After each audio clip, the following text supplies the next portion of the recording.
Welcome and thank you for coming today. I'm Molly Donovan, Curator of Contemporary Art at the National Gallery of Art, and I'm speaking with you about the Rachel Whiteread exhibition, the first comprehensive survey of the esteemed British artist's work. It's a dream come true to present this truly dream-filled work to our audience. Whiteread has been called a geographer of hidden spaces for her sculpture made by casting within, under, and around everyday objects and architecture rather than the things themselves, thus creating works that present a paradox. While recognizable, they're puzzling and disorienting. Take Untitled Domestic, the object you passed on your way into this auditorium. It looks like a staircase. We recognize the risers and treads of the stairs, but the angles are all off. When we tip our head upside down, we see that the stairs are reoriented, tipped upside down and on their side, with the landings in vertical positions.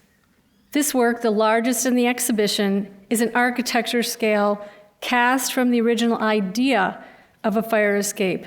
So it's of the space of the stairwell rather than the stairs themselves. And it was cast based on the Haunch of Venison Yard in London, the home of Lord Nelson in the 18th century. It was not, in fact, cast in situ, but made rather from a replicated facsimile. As Whiteread remarked, the object was reoriented in order to make a spatial conundrum. This is one of the things I hope that visitors will take away from this show, the idea that each of Whiteread's work is a visual puzzle to be worked out. The artist grounds us by constantly returning to familiar forms and readdressing them in a variety of innovative ways that challenge the viewer. Ultimately, Whiteread gives shape to a new awareness of sculptural traditions and an afterlife of objects we use, the places we inhabit, the role our memory plays, and the quiet, austere power of the humble objects we often take for granted. Before we get into the works further, I want to express my gratitude to all our colleagues and supporters, and our lenders, one of whom is here today, for making this show possible. There was a lot of heavy lifting over the past 6 years that it took to organize the show. Our outstanding team at the gallery deserves my deepest thanks. The National Gallery organized the exhibition with Tate Britain, where it opened last fall, and I had the great pleasure to co-curate the exhibition with Anne Gallagher, Director of Collections for British Art at Tate. And most of all, I want to thank Rachel Whiteread, whose generosity of spirit is evident in all her work. We were most fortunate to collaborate on all aspects of the show with her. This 4-venue exhibition has also been seen at the Belvedere 21 in Vienna, and following its presentation here, we'll travel to its final stop at the St. Louis Art Museum this winter. The show covers over 30 years of Whiteread's artistic output, and all 4 venues share a common core, which is joined at each museum with different examples from Whiteread's major series, and they're sourced regionally. So no, we did not ship the staircase from London. We borrowed a different work from Western New York. Each show, thus, is quite unique. Just a picture of Rachel in her studio, her old studio. The approach to the show models the artist's process of casting unique works within categories or typologies of everyday objects like hot water bottles shown here, which the artist titled Torsos. Among the first works you encounter in the show are 8 such torsos made between the years 1991 and 1999, casts of individual hot water bottles, those somewhat old-fashioned symbols of comfort and home, particularly in Great Britain, which the artist made by filling the rubber membrane with liquid medium, shaping them, and when the medium solidified, peeling away the rubber mold and thus destroying the mold. This series illustrates Whiteread's process of casting similar forms in different materials, ranging from concrete and rubber to pink dental plaster and translucent resin, even covering one in a decorous silver leaf and giving value to this lowly, nearly obsolete household item. White Reed's serial process recalls the modern practice of making addition sculpture from the 18th to the 20th century by such artists as Daniel Chester French, whose allegorical work, Memory, from 1886, was later made in clay, plaster, marble, and bronze. And I'm showing you images here of the bronze and plaster versions included in a landmark show at the Fogg Art Museum in 1975 called Metamorphosis in 19th Century Sculpture. Beyond the material changes White Reed charts in her works is her play with traditional and historical notions of sculpture across temporal modalities to mark and move contemporary concerns forward while honoring the past. White Reed's torsos provide a titular allusion to classical Greek sculpture, like this first-century torso in the Uffizi Gallery, a headless, limbless fragment of a fragile figural sculpture that survives from antiquity. Is White Reed making the case that hot water bottles should survive into the future? I'm not so sure. The evocative title of White Reed's torsos and their anthropomorphic form set up the role of the human figure in the artist's work through its ineffable absence. This displacement of the body prompts an empathy, vigilance, and care of civilizing objects and spaces.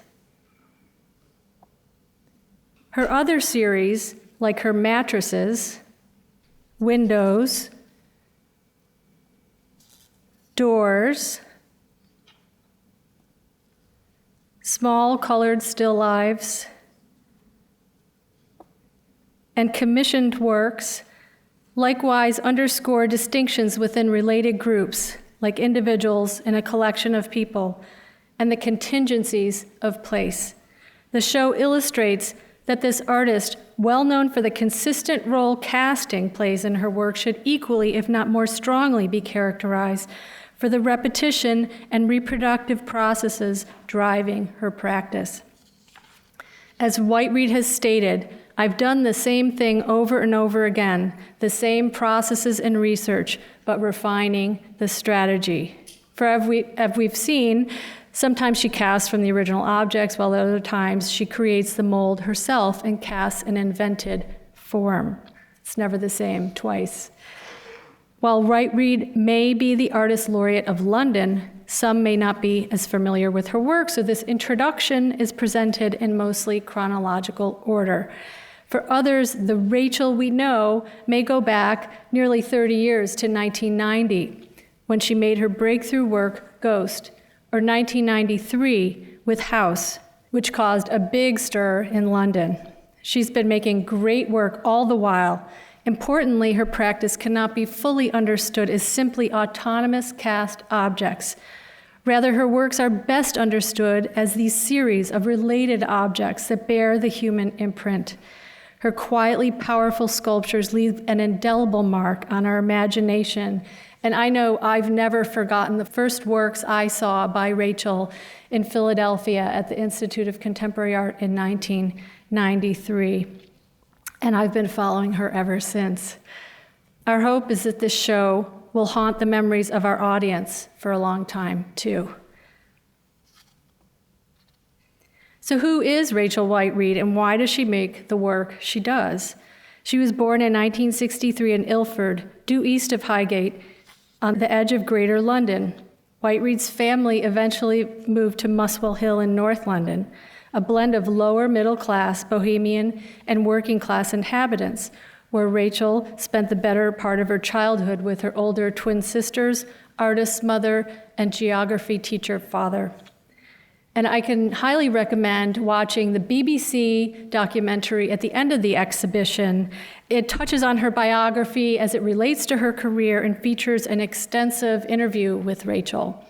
So take time to avail yourself of that. I think it will give you a great insight into her practice and her character. She studied at the Brighton Polytechnic Institute and received her master's degree from the Slade School of Fine Art at University College London. She graduated with classmate Damien Hirst. Fast forward to White Reed's post-university days when she was working to support herself as a young artist.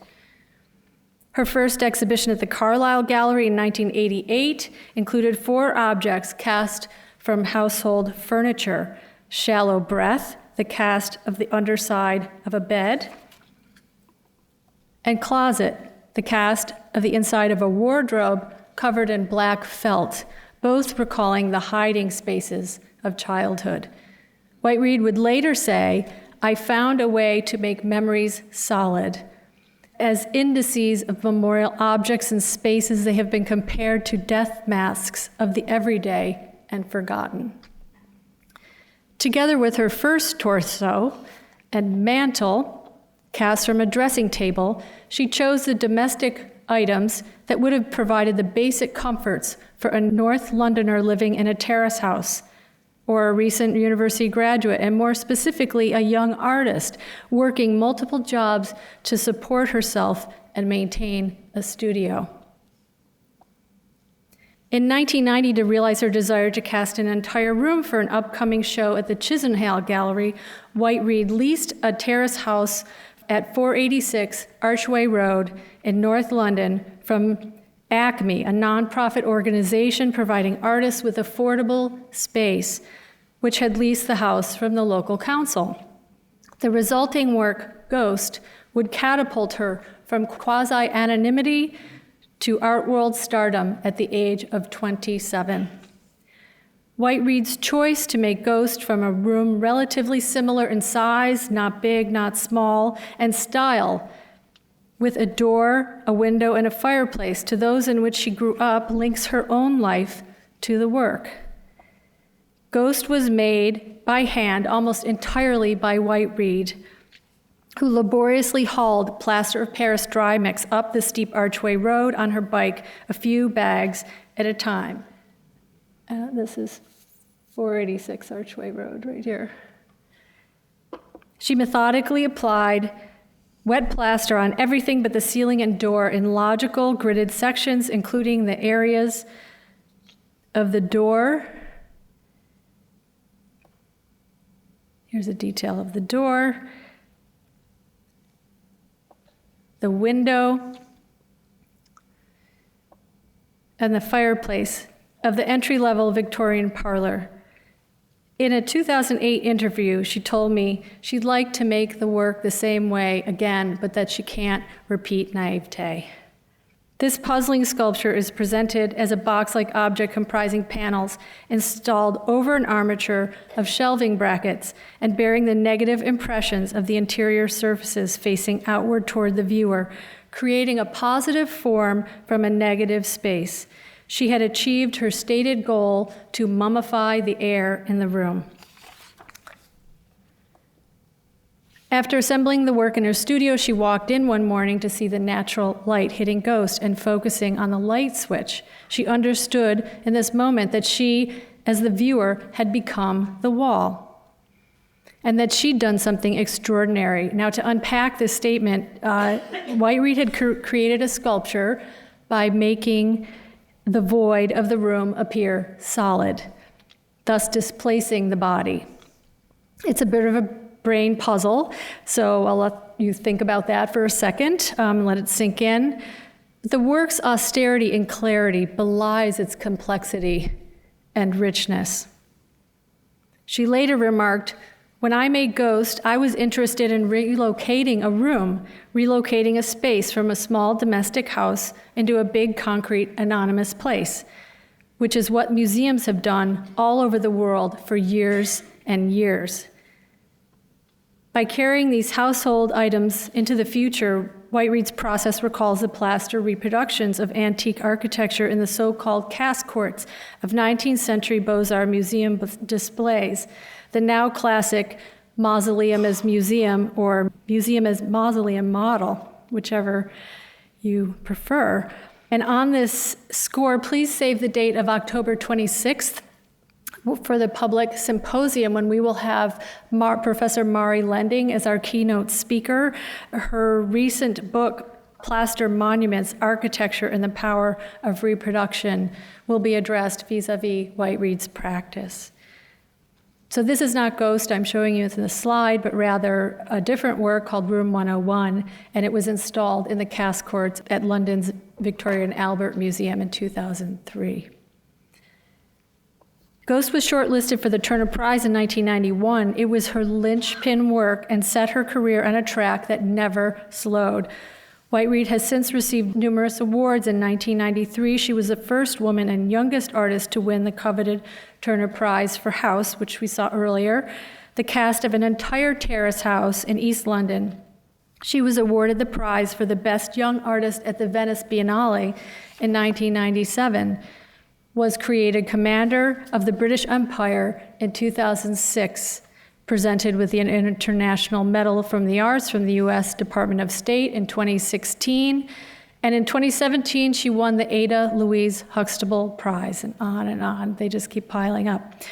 White-Read quickly gained critical attention ahead of her peer group, a generation of so-called young British artists, or YBAs, that included Hirst, Tracy Emin, Sarah Lucas, and Chris O'Feely. She has achieved in a short period of time what many seek to accomplish during a lifetime.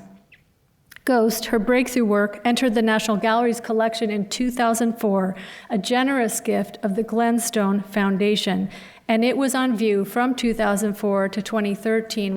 It had to come down for the East Building renovation. But that was just the beginning of Ghost's story. The work was damaged in the earthquake that hit Washington, D.C. in 2011. Accordingly, to prepare it for this exhibition, the gallery and its staff, led by our amazing objects conservation team, particularly Judy Azzoni, undertook the largest, most interdepartmental conservation effort ever at the National Gallery to strengthen the work and its interior support to make it exhibitable for future generations. So Ghost lives on. Then, in 2013, our information office received an email from Graham Watley, a man in Kentucky, about his familial homestead at 486 Archway Road in North London, the same address at which Rachel White-Read made Ghost in 1990. The history of its making was posted on the gallery's webpage, which Mr. Watley found in an online search of his old address. He conveyed his excitement, and he was excited at his find in his message, which began, "I was playing about on Google and looked up our old home in London and discovered the piece of art the National Gallery owns, which it sounds to me is a casting of an entire room for the house!" Exclamation point. "I have never seen this piece of art in person and only discovered these facts this past weekend!" Exclamation point. "My name is Graham Watley. I currently live in Louisville, Kentucky, as do my parents, now in their 80s, my brothers and sister. We are all in our 50s. We moved to the U.S. in 1963 and came to Kentucky as a young immigrant family.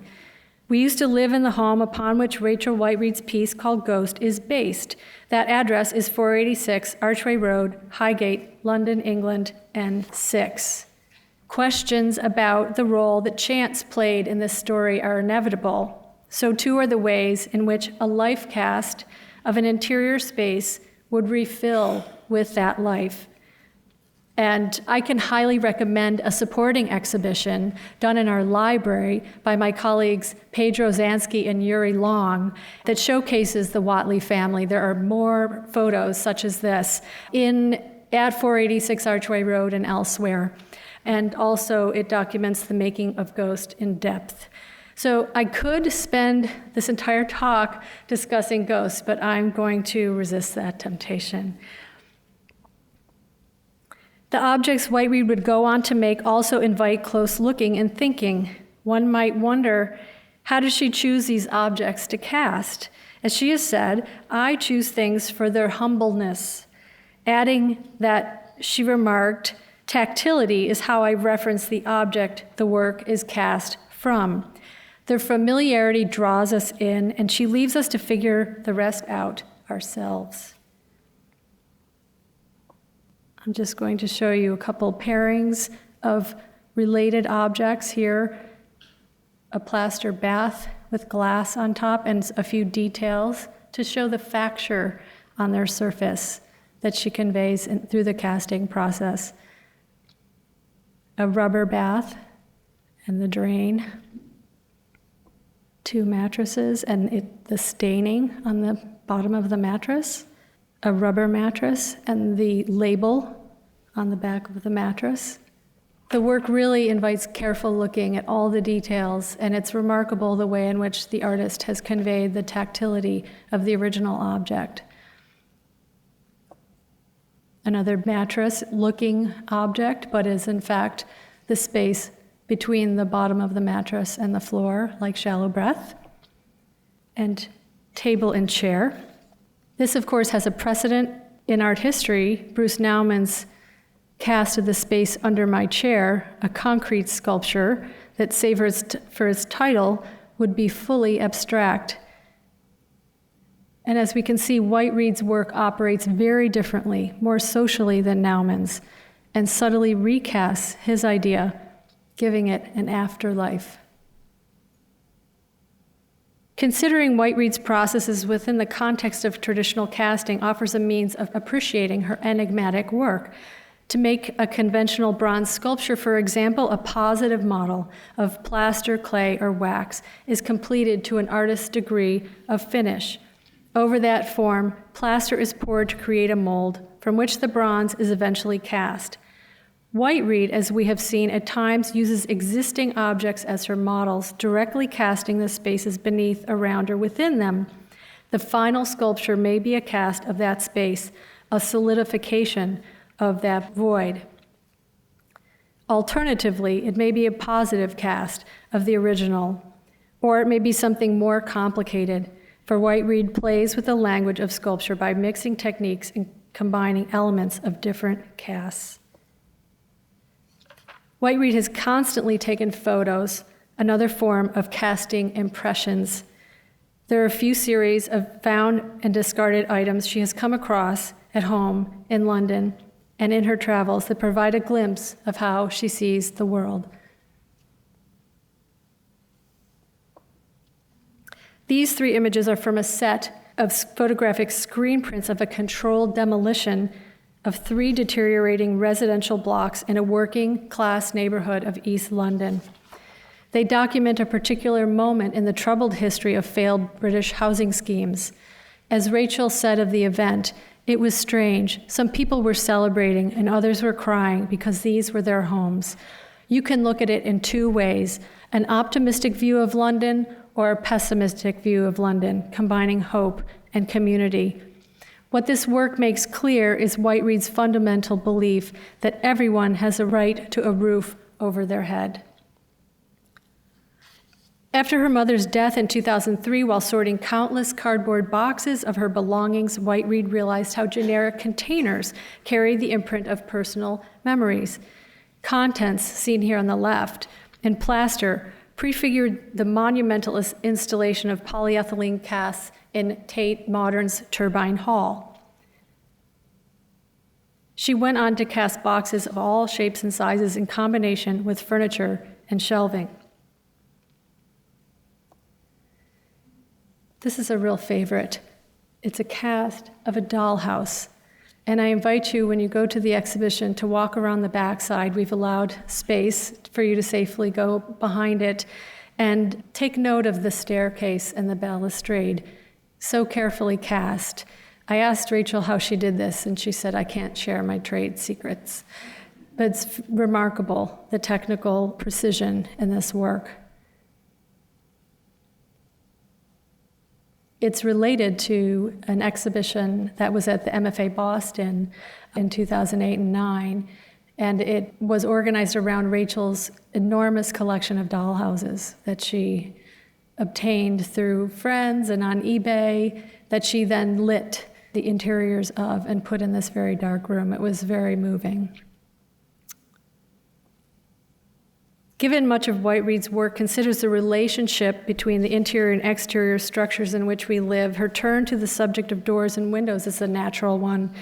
These transitional elements function as thresholds between outside and inside, public and private, open and closed, transparent and opaque. Early casts of modern paneled doors in plaster give way to translucent resin treatments of rustic and antique doors. And I show you here circa 1665, a 17th century door. It's so modeled, its surface, it looks like stained glass. It's very, very beautiful. And her windows, where she combines contemporary window treatments alongside Victorian sash windows, opaque treatments, and very beautiful translucent atmospheric treatments. And here's a detail of night glass, which is a very dark blue. And you can see the way in which she takes great care to cast the glazing in such a smooth way, in contrast to the painted wood sash element of the window. As a break from her larger scale works, Whiteread began making intimate-sized works on her own so that she'd be free of contractors and engineers and assistants. She wanted to take some time and work by herself in her studio at a certain moment in her career. In these works, she elevates commonplace items to the level of respect and contemplation, like still lives. I've never imagined that a row of toilet paper rolls would look this beautiful. That's what these are, cast toilet paper rolls. And she does the same thing with packing peanuts and takeout containers and drink cans. These works were made at a time when Whiteread became a mom, and she attributed the bright colors to all the plastic stuff that kids come with. It's notable how her palette changed from the industrial colors we saw in the first room of the exhibition, so her earlier work, and how that palette has shifted. Whiteread's drawings, she has said, are a diary of my work, and until a recent exhibition of her drawings in 2010, she had kept her drawings private. They allow her practice other ways of art making that she enjoys, like drawing and painting, but with unconventional materials like varnish and whiteout. This wall is a show unto itself, I must say. It's so beautiful, and it further demonstrates her thoroughly intermedia practice. It's just an example of one of her beautiful drawings. There's always at play in her work this order, exemplified by the graph paper, and then, the handmade, so chaos, entropy, life and death, essentially. Those are the constant tensions at play in her work.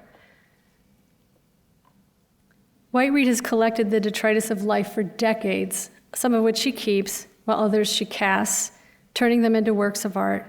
In the vitrine in the exhibition, we have a selection of the artist's found objects and sculpted objects, and they're mixed in with personal mementos and her sketchbooks. They share traces of human touch, whether Whiteread's or those of others. And you can just spend hours poring over this vitrine and trying to figure out which works she made, which works she found. I don't even have all the answers. As a sculptor of three-dimensional objects, one of Whiteread's mainstays is her use of scale, mostly of the ready-made variety that she finds here and there. And here she's scaling up dollhouse silverware to real size, recasting it in stainless steel. And you can see how imperfect that fork is and all the edges of the kind of roughly die-cut plastic dollhouse silverware she's casting from. The same goes with this dollhouse and saucer teacup, cast in ceramic and hand-painted by the artist. An acknowledged pack rat, Whiteread purged vast amounts of accumulated material when she moved to her studio in 2015. Some of that was paperwork, which she shred, and returning to one of her first cast practices used in art school, made papier-mâché works, like this one, a wall relief that isolates a section of a small structure, the wall and roof line of a shed. Sort of a remembrance of things past, said Whiteread, referring to Proust. And what we know about this work, Apex, is that the materials, the documents she shredded that comprise this work are all from the making of the work House. Speaking of House, we have a beautiful room of all her commissioned works that we represent in various ways, with models where we have them, with documentary photographs, and a video in the case of the making of House that we were grateful to borrow from Acme, the organization that commissioned the work.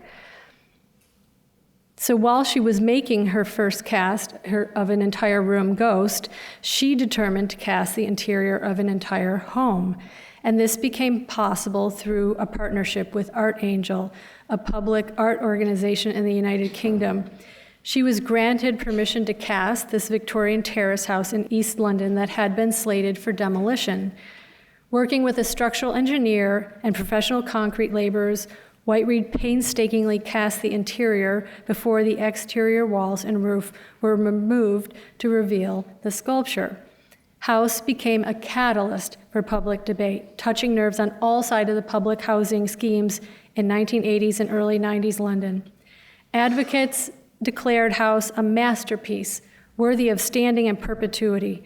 Detractors demanded its immediate demise. After taking 2 years to realize House, it stood just for 80 days, from October 1993 to January 1994. And although it was intended to be temporary, the decision to tear the work down was delivered by the local council on the same day White-Reed won the Turner Prize for making House. To this day, London taxi drivers recall driving people from Heathrow Airport and across London to see the work. The nearby film and series of photographs document the making and dismantling of the sculpture. And I just want to point out in this area where you can watch the film for House is a piece of furniture designed by White-Reed, a piece of functional furniture called Daybed, which we've acquired at the National Gallery, and you are invited to sit on it, but only it. It's the only thing you can sit on in the exhibition. But just as a way to show the artist's full practice and the ways in which she operates, and she actually started making these functional daybeds a while ago in '93. And here is just a snapshot of the two maquettes in the exhibition with the images of all the public commissioned works. White-Reed's memorial to the 65,000 Austrian Jews murdered during the Holocaust is sited on Vienna's Judenplatz, a town square that had once been the center of the city's thriving Jewish community. Unlike many of the artist's castings that are imprints of real spaces, Holocaust Memorial, or Nameless Library, as the work is sometimes called, is a composite work representing an anonymous set of bookshelves, the interior turned inside out, with architectural details taken from various homes surrounding the square. The cast of the spaces between and around the books, arranged on the shelves with their spines facing inwards, offered a layered reference to the Jews as people of the book, as well as to Nazi book burnings. The base includes a list of sites where Austrian Jews perished at the hands of Nazis. White-Reed has said of the work, it functions both as private and public space. The Judenplatz monument is from its inception bound up in history and politics. As with her other works, White-Reed's Holocaust Memorial is a cast, not of a human form, but as a sign of humanity and civilizing spaces. And here it is, quietly sitting in the Judenplatz in Vienna. Commissioned by the Public Art Fund, Water Tower was installed on a rooftop at 60 Grand Street in Soho, Lower Manhattan. The ubiquity of water towers across the city's skyline appealed to White-Reed, who wanted to give presence to what she called the furniture of the city that no one took notice of.